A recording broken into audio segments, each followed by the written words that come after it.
Also of unquestionable importance is privacy by design, which requires privacy protection measures to be in place from the initial design phase of services and systems, thus guaranteeing the privacy and protection of personal data.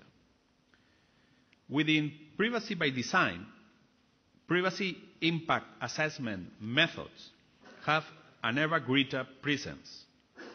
These are a process to determine the privacy, confidentiality, and security risks associated with personal data processing. They also define measures to reduce and eliminate these risks. Finally, we must ask ourselves if existing data protection legislation is able to deal with these new challenges. Over the years, a series of legal instruments have been created to protect privacy, like means European Convention 108, the OECD Guidelines on Protection on Privacy, the APEC Privacy Framework, the United Nations Guidelines on Computerized Personal Data Files. Data protection has achieved significant importance in Europe under the Treaty of Lisbon and the Treaty on the Functioning of the European Union. Personal data processing is also regulated by the European Directive 95/46 on data protection. This directive is technologically neutral and provides a reference model for good practices at an international level. However, it is technologically obsolete. In July 2009, the European Commission began a public consultation process to revise this legal framework. In this consultation, the Commission asked for points of view on the new challenge faced in personal data protection, particularly in the light of new technologies and globalization. The Article 29 Working Party is actively participating in the process to review this directive. For this purpose, it approved an opinion in December 2009 which analyzed the directive and put forward a series of recommendations. The main message of this was that the principles of data protection are still valid, but they may benefit from being better applied. The Working Party used this opportunity to clarify the application of some key regulations and principles of data protection, consent, and transparency, overhaul the framework to introduce additional principles, privacy by design and accountability, and make the system more efficient by modernizing provisions by cutting red tape. Outside the European Union, there are different data protection regulations. Mexico is the last country to have adopted a new data protection law. Uruguay and Russia have also recently adopted their own laws, while Peru, Turkey, Vietnam are working to develop new legislation on this issue. Australia, New Zealand, and Canada are also revising their laws.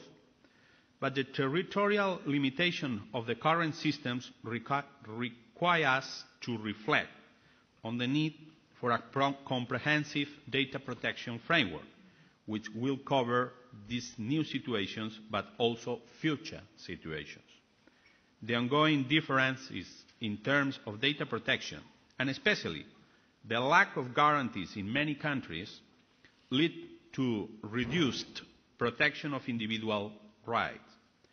This harms the exchange of personal data and prevents a sufficient and effective level of data protection from becoming universal.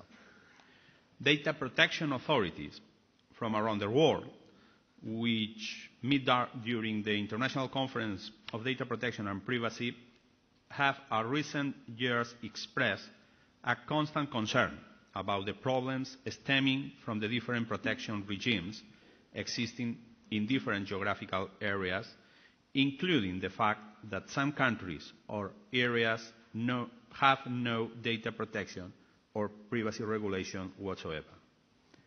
The growing interest in this matter culminated in the 31st International Conference, which approved the Madrid Resolution on International Privacy Standards. This joint proposal for setting international standards on privacy is not an international agreement, nor it is a binding legal regulation, but its value and relevance as a reference text comes from the fact that the international data protection community participated greatly in creating it, and it includes elements that are present in all data protection systems currently in force. This text was, of course, supported by all the authorities participating in the international conference. It is clear that the Internet's development is unstoppable, both in terms of technical quality and the evolution of user services and functions.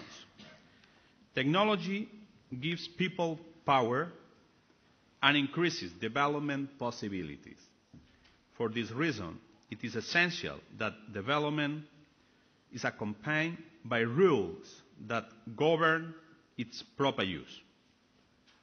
Regional legislation, including European legislation, may provide answers, but in practice, technology and globalization oblige us to create standards that ensure a satisfactory level of protection worldwide. Data protection will always be a work in progress that must keep pace with the new trends that are taking place continuously in the digital environment. Thank you very much for your attention.